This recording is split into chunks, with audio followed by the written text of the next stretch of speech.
로마서 9장 10절에서 18절까지 말씀이 되겠습니다. 그뿐 아니라 또한 리브가가 우리 조상 이삭 한 사람으로 말미암아 임신하였는데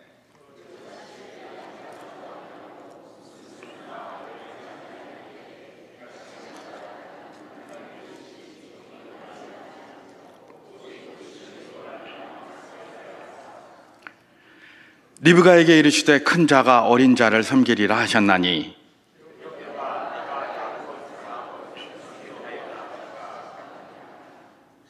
그런즉 우리가 무슨 말을 하리요? 하나님께 불의가 있느냐? 그럴 수 없느니라.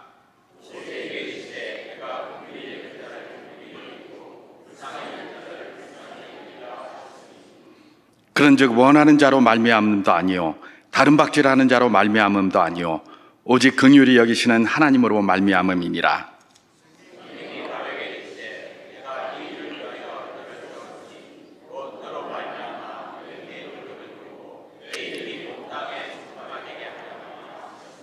함께합니다. 그런즉 하나님께서 하시고자 하는 자를 긍휼히 여기시고 하고자 하신 자를 완악하게 하시느니라.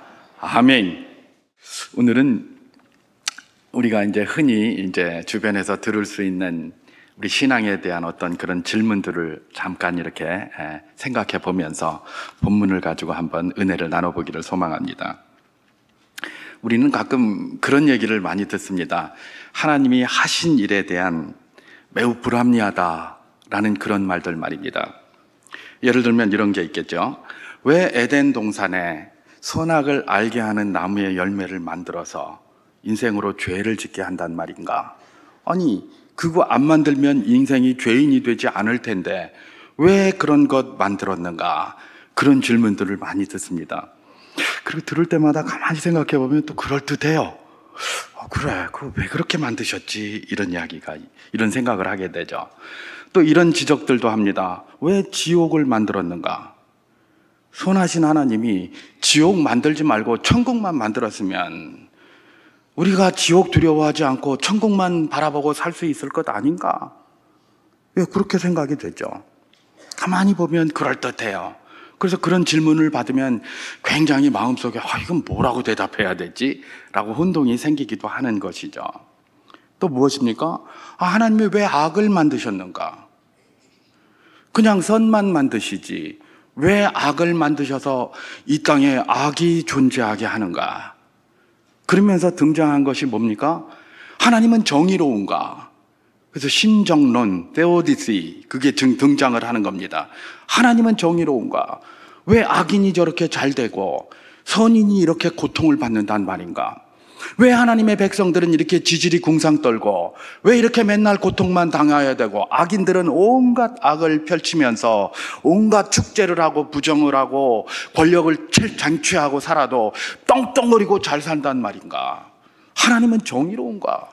왜 악을 만드셔서 이런 악다구니 같은 세상을 살게 만드시는가? 이런 질문들이 있는 거예요. 이런 거 들을 때마다 그래 그런 것 같아. 왜 그러셨지? 라는 질문이 우리 속에 생기기도 하지만 그러나 답을 하기도 이게 쉽지 않고 말입니다. 또 누군가가 믿지 않는 분들이 그런 얘기를 하면 선뜻 뭐라고 대답하기도 어렵고 말입니다. 주눅이 드는 것이죠. 왜 이런 것들을 두시거나 여전히 존재하게 하시는가? 그런 걸 아예 만들지 말던가 존재하지 않게 아예 멸하시면 될 텐데 왜 하나님은 가끔 이런 것들을 그냥 두셔가지고 우리로 하여금 이렇게 고통받게 하시는가? 정확히는 알 수 없습니다. 우리가 하나님이 아니기 때문에 정확히는 알 수가 없습니다. 어쩌면 모른다고 대답하는 것이 정답일지 모르겠습니다. 정확히 알 수 없기 때문에 다양한 이야기들이 있죠. 설왕, 설래가 있는 겁니다. 이렇게도 말하고 저렇게도 말합니다. 그러나 저는 이 율법의 기능과 관련해서 한 가지 암시는 우리가 받을 수 있다고 생각을 합니다. 그래서 이런 질문에 대한 그런 암시, 그 답의 암시를 말입니다. 율법의 기능과 관련해서 잠깐 한번 살펴보기를 원하는데요. 여러분, 율법이 뭐와 관련되어 있는 거죠? 죄하고 관련되어져 있는 겁니다. 그래서 율법과 죄는 율법이 왜 있나? 죄가 왜 있나? 이런 질문을 우리가 할 수가 있어요. 그런데 요 율법의 기능, 다시 말해서 율법과 죄의 관계 속에서 우리가 이런 것에 대한 답을 암시받을 수 있는 것이죠. 이게 뭡니까? 상대적인 개념이라는 겁니다. 제가 율법 기능에 관해서 로마서 4장 15절과 로마서 5장 13절을 한번 봉독해 보도록 하겠습니다. 율법은 진노를 이루게 하나니 율법이 없는 곳에는 범법도 없느니라. 그리고 5장 13절에 죄가 율법이 있기 전에도 세상에 있었으나 율법이 없었을 때는 죄를 죄로 여기지 아니하였느니라. 이렇게 기록하고 있습니다. 로마서의 내용입니다. 사도 바울은 여기서 율법의 기능에 대해서 이야기를 하면서 죄와 율법의 관계성을 지금 설명을 하고 있습니다. 관계성을 설명하고 있는데 죄는 율법이 있기 전에도 죄가 있었다는 겁니다. 그렇잖아요. 율법은 모세의 시대에 나온 게 율법인데 그 이전에도 죄는 있었습니다. 에덴 동산에서 죄가 시작이 되었지 않습니까? 그죠? 그러니까 죄가 원래 있었어요. 그랬는데 그전에는 율법이 있기 전에도 죄가 있었던 거예요. 근데 뭡니까? 율법이 없었을 때는 죄를 죄로 여기지 아니하였다, 이런 말을 합니다. 이게 우리가 이해하기가, 그냥 언뜻 이 말씀만 가지고는 이해하기가 어려운데요, 우리가 최근에 있었던 어떤 대법원의 판결을 가지고 한번 생각해 보면 이해가 굉장히 쉬워집니다. 최근에 어떤 대법원의 판결이 있었습니까?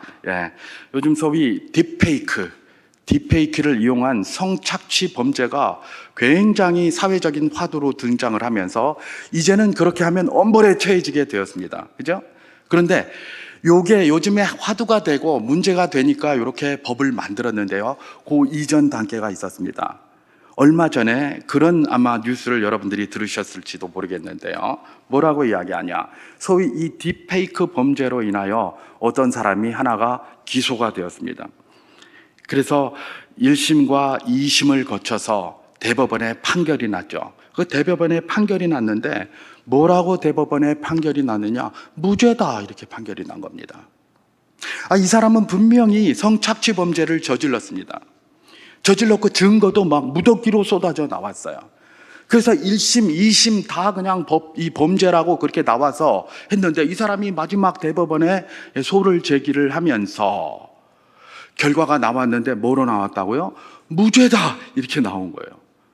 아니, 대법원에서 무슨 법관들은 무슨 판결을 내리는 거야? 이런 식으로 판단을 내리다니. 범죄가 분명하고 증거도 있는데 왜 판단을 이렇게 내리냐? 저 법관들이 저게 뭐냐? 편향적인 거 아니냐? 요즘 우리나라는 사법부에서 뭘 내려도 믿지를 않습니다. 이 나라가 이게 엉망이 되는 것이죠. 사법부는 사실은 우리나라의 도덕과 질서의 최후 보루라고 생각할 수 있는데, 뭐 도덕은 떠나서라도 질서의 최후 보루라고 생각하고 있는데 그것조차도 뒤흔들려고 하는 게 얼마나 많은지 모르겠습니다. 어쨌든 사법부 대법원에서 그렇게 판단을 하면서 무죄다, 이렇게 판단을 해버렸어요. 그렇게 판결하고 나니까 이 사람이, 이 범죄자가 힘을 얻었어요.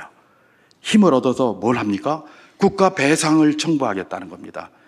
여러분, 이게 뉴스에 나온 겁니다. 제가 만들어낸 거 아니에요. 뉴스에 나왔어요. 국가 배상을 청구하겠다는 거예요. 왜요?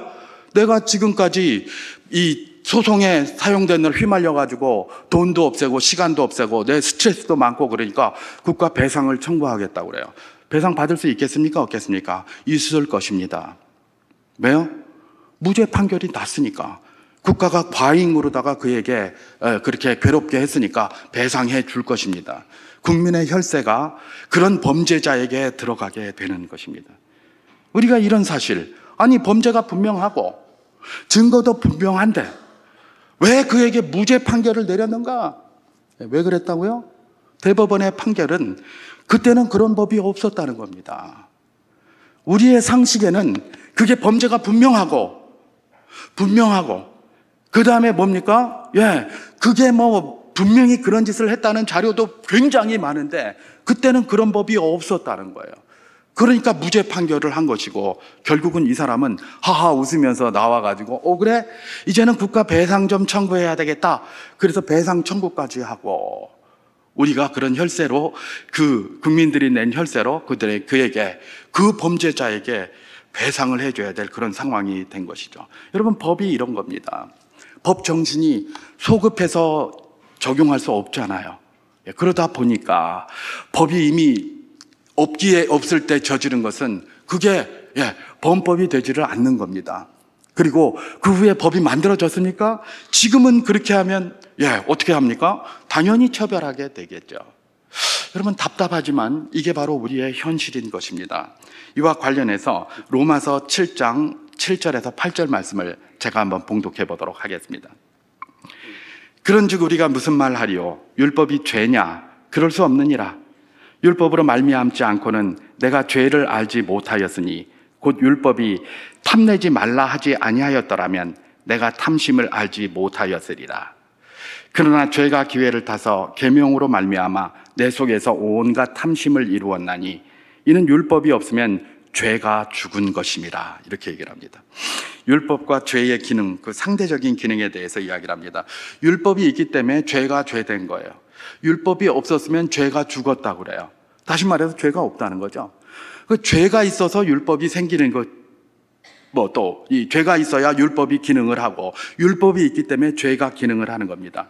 율법과 죄는 동전의 양면과 같이 굉장히 상대적인 것이다라는 것을 지금 이야기해 주고 있는 것이고, 실제로 우리가 살아가고 있는 현실에서 그걸 예로다가 증명해 주고 있는 것이 이 하나님의 말씀인 것입니다. 여러분, 성경의 많은 진리가 바로 이와 같이 상대적인 개념으로 이해를 해야 된다는 사실을 우리가 기억해야 된다는 겁니다. 성경에 중요한 신앙적인 개념이 있습니다. 그 개념들이 뭐예요? 바로 이런 상대적인 이해를 할 때에 이해가 되는 것이라는 것입니다. 여러분, 다시 그러면 앞으로 돌아가겠습니다. 모든 것이 자유로운 에덴 동산에 선악을 알게 하는 나무, 만약에 하나님께서 그 나무를 두시지 아니하셨다면 우리가 죄인도 안 됐을 것 아니에요. 그죠? 근데 왜 하나님이 그걸 두셨는가? 이걸 상대적으로 이해를 해야 된다는 겁니다. 만약에 에덴 동산에 선악을 알게 하는 나무가 없었다면 어떤 일이 벌어지겠습니까? 하나님 니나 내나 다를 게 하나도 없습니다. 시편 기자는 하나님의 우리에 대해서 뭐라고 이야기를 했습니까? 하나님이 우리를 그와 조금 못하게 창조하셨다라고 하셨습니다. 조금 못하게 창조하시고, 그죠?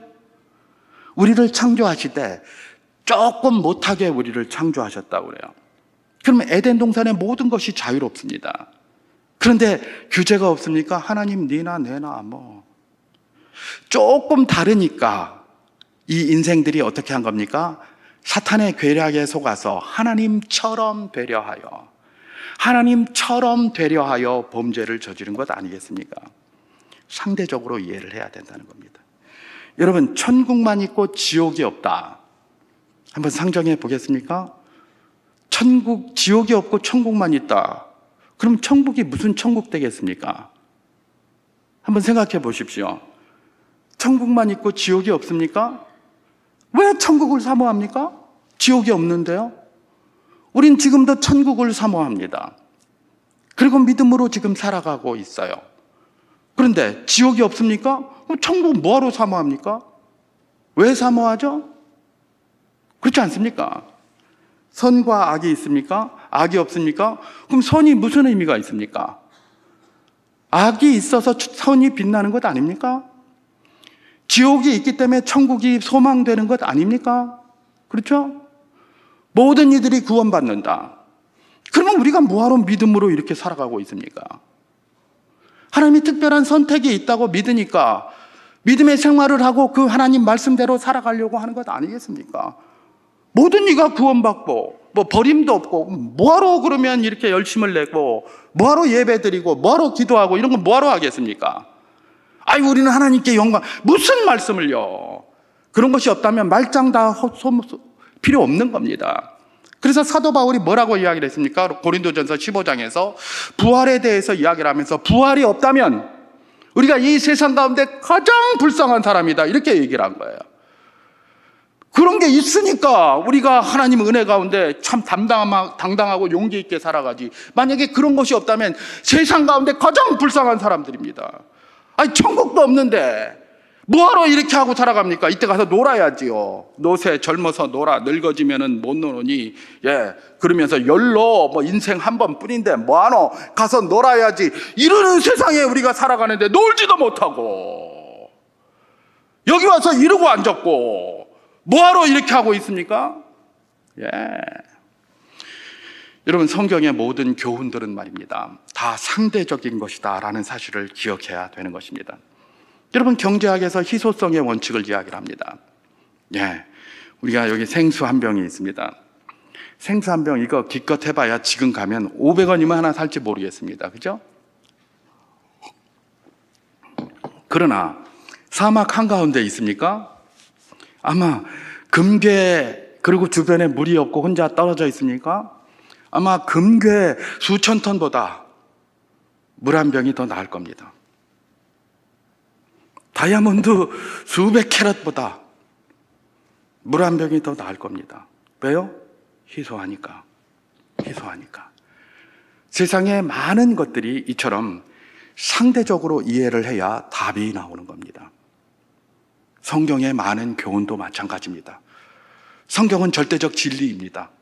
그럼에도 불구하고 그 절대적 진리를 이해하는 데 있어서 많은 개념들이 있고 많은 교훈들이 있는데, 그 교훈들은 항상 상대적으로 이해를 해야 되는 것, 이해를 할 때에 비로소 이해가 되는 것이 많이 있다는 겁니다.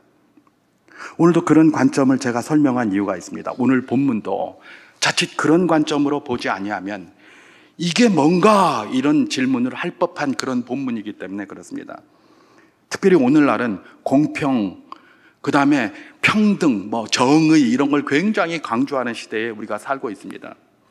요즘 젊은이들이 공평을 굉장히, 공정한 것을 굉장히 강조한다고 하잖아요. 그런데 그런 관점에서 오늘 본문을 보면 이게 뭐고? 이러니까 내가 하나님 안 믿는다. 이게 공정한 하나님 맞나 이게? 이게 공평하신 하나님이라고 떠들기는 하는데 이게 맞나? 이런 질문이 나올 법한 그런 내용이 오늘 본문이기 때문에 그렇습니다. 자, 오늘 본문에 어떤 내용들이 있길래 불공정해 보인다고 하는가? 제가 오늘 본문 로마서 9장 10절에서 13절까지 말씀을 한번 봉독해 보도록 하겠습니다. 그뿐 아니라 또한 리브가가 우리 조상 이삭 한 사람으로 말미암아 임신하였는데 그 자식들이 아직 나지도 아니하고 무슨 선이나 악을 행하지 아니한 때에 택하심을 따라 되는 하나님의 뜻이 행위로 말미암지 않고 오직 부르시는 이로 말미암아 서게 하려 하사 리브가에게 이르시되 큰 자가 어린 자를 섬기리라 하셨나니 기록된 바 내가 야곱은 사랑하고 에서는 미웠다 하심과 같으니라. 이렇게 이야기를 합니다. 예, 이 말씀이 보면 굉장히 이상하죠. 왜냐하면 아직 리브가의 뱃속에서 태어나지도 않았어요. 그리고 지금 성경이 이야기를 하잖아요. 뭐라고 얘기를 합니까? 그 뱃속에 있는 아이가 무슨 선도 무슨 악도 저지르지도 않고 알지도 못해요. 아직 뱃속에서 태어나지도 않았는데, 그죠? 그 뱃속에 있는 아이가 무슨 선악을 했습니까? 뭐 이해를 합니까? 뭘 합니까? 그랬는데 하나님이 지금 뭐라고 이야기를 한다고요? 리브가에게 와서 이야기를 하더라는 겁니다. 큰 자가 작은 자를 섬기리라 이러는 거예요. 그러면서 말라기 기사를 통해서는 또 뭐라고 얘기를 합니까? 내가 에서는 미워하였고 야곱은 사랑하였다 이러는 겁니다. 아니, 태어나지도 않았는데,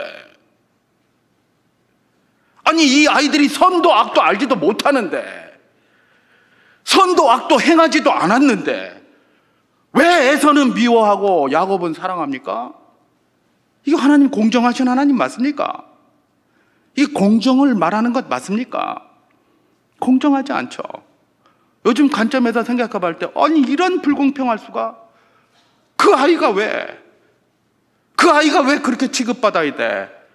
선과 악을 행하지도 않았고 선과 악을 알지도 않았고 아직 태어나지도 않았는데 가리 시작부터 그냥 아직 하지도 않은 걸 갖다가 내가 누구를 큰 자가 작은 자를 섬기리라 하고 선과 악을 행하지도 않은 자에게 내가 에서는 미워하였다 이렇게 이야기하고 말입니다. 이게 공정한 하나님 맞나? 이런 질문이 될 수밖에 없는 것이죠. 여러분, 실제로 이런 질문들은 오늘날과 같이 공정을 강조하는 사회뿐만 아니라 이전에도 있었습니다. 사도 바울이 복음을 전하는 사람 아니었습니까? 그래서 이 복음을 전하러 이렇게 다녔더니 사람들이 뭐라고 얘기를 하는 겁니까? 야, 하나님이 누구는 택하고 누구는 택하지 않았다면 너무 불공평한 거 아니냐? 이런 질문을 자꾸 하는 겁니다. 누구는 택해가지고 아직 태어나지도 않았는데 죄도 안 지었는데 미워해버리고, 누구는 택해가지고 막 이 어떻게 했는지 살았는지도 알지도 못하는데 무조건 사랑하였다고 그러고, 이게 불공평한 거 아니냐. 그리고 복음 니네 전하고, 사도 바울이 전하고 다니는 복음은 뭡니까? 하나님이 택하신 자가 있다는 걸 지금 계속 이야기를 하는 거잖아요. 그죠? 그 연장선상에서 지금 이 말씀이 나오는 거거든요.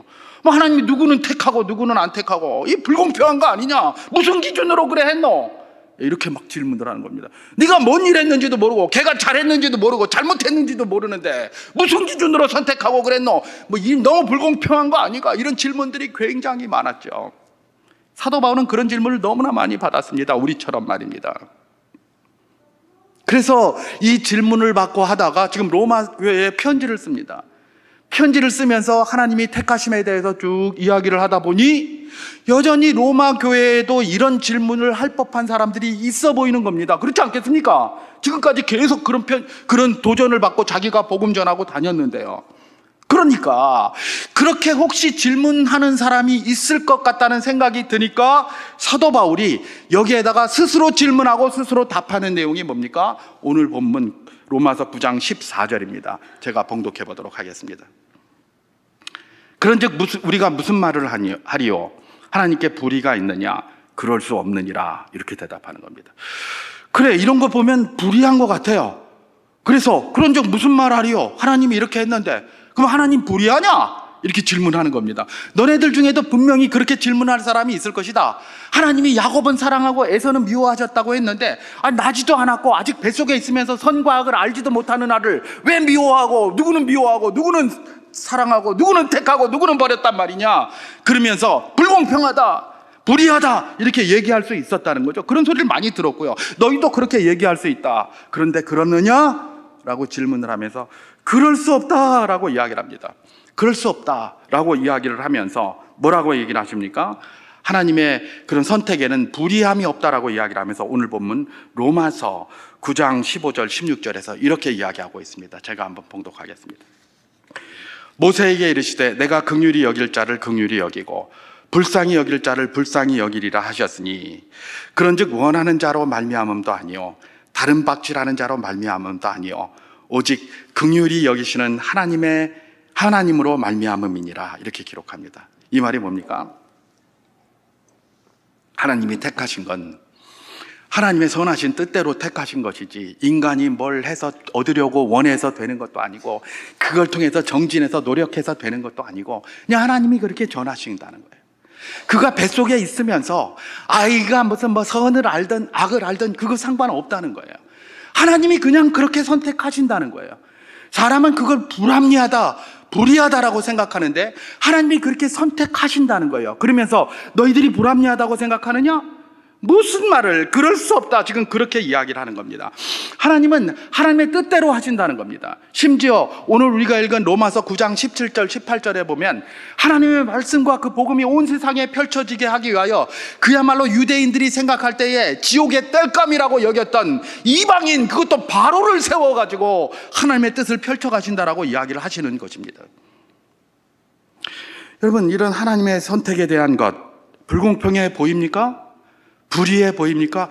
예, 그렇게 보입니다. 그런데 사도 바울은 뭐라고 얘기를 합니까? 그럴 수 없느니라, 그렇게 이야기를 하는 거예요. 예, 그럴 수 없다. 니네 불공평해 보이냐? 불의해 보이냐? 그럴 수 없다. 하나님의 이런 선택에는 불의함이 없다, 그 이야기를 하는 거예요. 예, 그래서 한번 우리가 이해하기 쉽게 하기 위하여 기왕에 하나님께서 자녀를 삼아서 택한 자로 세우시는 그런 말씀을 계속하고 있으니까 우리도 그런 예를 한번 우리의 삶 속에서 한번 들어보기를 원합니다. 여러분, 요즘 보면 이런 어떤 이 반려견 이런 것에 대한 관심이 굉장히 많아졌습니다. 그죠? 그래서 이제는 반려견에 대해서 뭐라고 잘못 이야기하면 바로 그냥 법적인 저촉을 받습니다. 그렇잖아요. 그리고 장례식도 강아지 장례식 의료 이런 거 다 있습니다. 이거 가지고 이제 웃으면 안 됩니다. 웃으면 이거 법 어기는 거예요. 반려견이나 사람이나 똑같아요. 지금은 그렇습니다. 그런데 말입니다, 이 반려견이 유기된 게 많잖아요. 반려견뿐만 아니라 유기동물 보호소가 이렇게 있습니다. 그죠? 그런 데를 가요. 그런 데 가면 그게 많이 있어요. 그래서 이제 요즘은 보니까 가끔 TV에도 그런 게 나오더라고요. 이제는 개 같은 거, 이런 거, 반려견 이런 거, 반려동물 사지 말고 유기 그 보호소에 가서 입양해 가라, 뭐 이런 내용이 있어요. 그죠? 그러니까 사지 말고, 여러분 그걸 자꾸 사면 어떤 문제가 생길까요? 지금 돌아다니는 반려견들이 저게 원래 저런 개가 있는 게 아니에요. 다 사람의 필요에 따라 만들어낸 겁니다. 유전자 조합해서. 그래서 만들어낸 거예요. 사람 보기 좋게, 예쁘게. 그렇게 만들어낸 거거든요. 근데 자꾸 사면 그 산업이 커지게 되고, 그러면 그런 짓들을 계속 할 것 아닙니까? 그렇게 만들어내고, 그럼 유기견이나 유기묘나 뭐 이런 것들, 그 동물 보호소에 있는 그런 것들은 어떻게 되겠습니까? 계속 늘어나는데, 계속 막 인간이 실증나면 버리고 뭐 이래가지고 계속 늘어나는데, 그거 다 어떻게 할 겁니까? 결국은 시간이 지나면 다 안락사 시키잖아요. 그게 현재 법 아닙니까? 맞죠? 그게 법이에요, 현재. 그런데 어떤 사람이, 그래, 내가 뭘 반려견을 하나 살려고 하다가, 아이고, 그래도 뭐, 유기견 보호소에 가서 입양을 하라고 하니까 내가 입양하러 가야 되겠다. 그리고 갔어요. 갔더니 반려견이 거기 굉장히 많아요. 그런데 그 반려견 중에서 이렇게 가만히 보니까 어떤 반려견 하나가 다리를 절고 쩔뚝쩔뚝 하는데, 막 하도 두들겨 맞고 폭행을 당하고 이 희생을 당해가지고 이런데 상처도 많고요. 손을 한번 내밀라고 갔더니 그냥 막 벼락같이 지저대면서 사람을 막 물어 뜯으려고 막 그렇게 하고 있습니다. 그러니까 이분이 그걸 반려견을 갖다가 입양하러 이렇게 갔다가 그 개를 보니까 참 불쌍한 거예요. 자기 느낌에. 그래서 나는 저 개를 입양하겠습니다 라고 이야기를 하고 그걸 집으로 데려가려고 합니다. 그랬더니 옆에 개들이 뭐라고 합니까? 당신 너무 불합리합니다. 아니, 나는 이렇게 건강하고 이렇게 예쁘고 이렇게 살도 토실토실하고 다 하는데 왜 저런 비루먹은 것들을 데리고 가고 저런 상처 많고 다리 고저는 거 저거 데리고 갑니까? 불공평합니다. 이러는 거예요. 가만히 생각해 보니까 그럴듯해요. 그렇잖아요. 아니, 왜 하고 많은 개 중에서 그 개를 입양해 간단 말입니까? 그렇지 않습니까? 그러면 이런 질문 한번 해보겠습니다. 니네들이 불공평한다고 하니까 그럼 나는 그냥 갈게. 손 들고 갑니다. 그러면 어떻게 될까요? 그 모든 개들은 다 안락사 당해야 되는 것 아닙니까? 아닙니까? 아닙니까? 안락사 당하는 그 많은 개들 가운데 그래도 그 개 하나 입양해 간 거잖아요. 그래서 안락사 안 되고 살아남은 거잖아요. 그렇게 한 이 주인의 처사에 대해서 우리가 불공평하다 말할 수 있겠습니까? 말할 수 있습니까? 그 사람 불공평한 겁니까? 불공평 안 하려면 다 데리고 가야 됩니까? 그 유기견 보호소에 있는 거를. 어떻게 해야 된다는 말입니까? 우리가 상식적으로 생각해 보자는 겁니다. 여러분, 하나님의 선택에는 불공평함이 없습니다.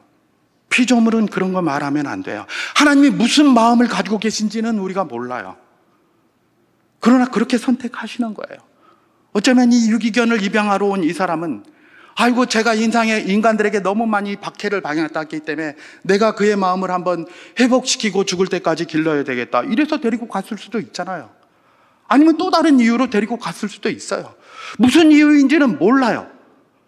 그러나 그럼에도 불구하고 그가 그를 데리고 갔기 때문에 그는 안락사라는 그런 죽음에서부터 벗어날 수 있던 것 아니겠습니까? 그런데 그런 걸 가지고 불공평하다고 말할 수 있겠습니까? 데리고 가려면 다 데리고 가지. 왜 누구는 데리고 가고 누구는 안 데리고 가노? 데리고 가려면 건강하고 멋진 거 데리고 가지. 왜 다 죽어가는 저런 거 데리고 가노? 데리고 가려면 고분고분하고 말 잘 듣고 순종 잘하는 그거 데리고 가지. 왜 손만 내밀면 죽을 듯이 물어 뜯으려고 하는 저거 데리고 가노? 어떻습니까, 여러분? 그 사람 불공평한 겁니까? 그렇지 않다는 겁니다. 여러분, 우리가 기왕에 입양에 대해서 이야기를 하니까 사람도 마찬가지죠. 사람도 예를 들면 입양 아들을 이렇게 데리고 오고 그럴 때 누구를 선택해 가든 그것은 뭐예요? 선택하는 그 사람에게, 그 부모에게 달려 있는 거예요. 왜 우리는 안 데리고 가고 쟤만 데리고 가노? 그런 말 할 수 있습니까? 없습니까? 없는 것입니다. 그게 선택입니다.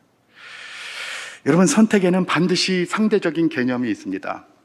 어떤 개념이 있을까요? 신학적으로 유기라고 합니다. 선택을 하면 버림이 있는 거예요. 뭔가를 선택했다. 그러면 버리는 거예요. 내가 오늘 마트에 가서 물건을 하나 사러 갔습니다. 그래서 배추가 너무 비싸다고 그래가지고 배추를 사러 갔다가 그냥 양배추를 하나 샀습니다. 그러면 배추는 내가 유기한 겁니다. 그러면 배추가 넌 불공평하다. 김치하면 배추지 왜 양배추고? 니 왜 이런 거 선택하노? 이럴 수 있습니까? 배추가. 그럴 수 없는 겁니다.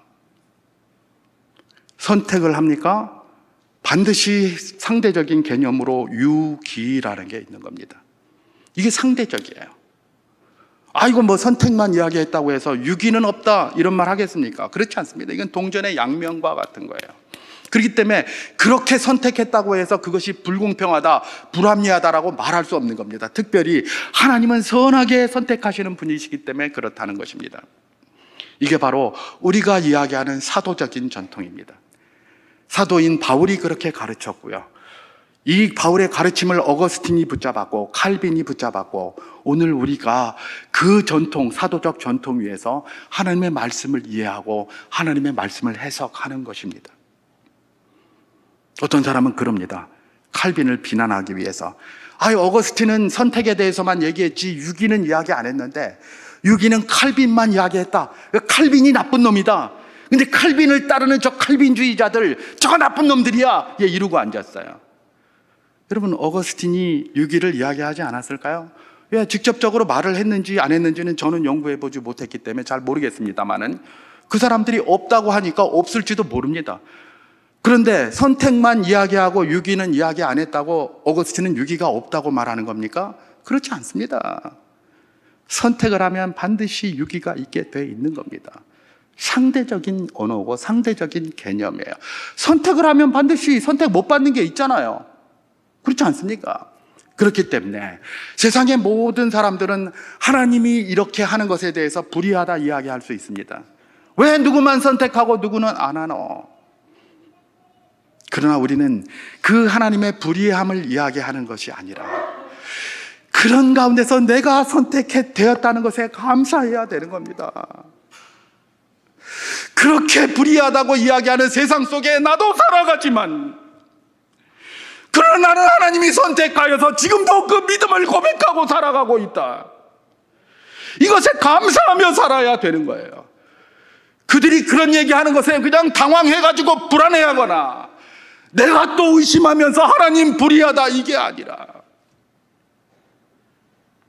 그 버림 가운데서도 내가 선택받아 살아가고 있구나. 그것에 대한 감사 말입니다. 이 가을에 하나님이 유기하신 것 때문에 불평하는 것이 아니라 선택하시되 특별히 나를 선택하신 것에 감사하시는 여러분들 될 수 있기를 주님의 이름으로 축원합니다. 그것이 바로 우리가 이 땅을 살아가면서 신앙생활을 하면서 추구해야 할 굉장한 진리다라는 사실, 오늘 말씀을 통해서 도전받음으로 그 도전으로 힘있게 살아가는 이 2024년도 마지막 시간들이 될 수 있기를 주님의 이름으로 축원합니다.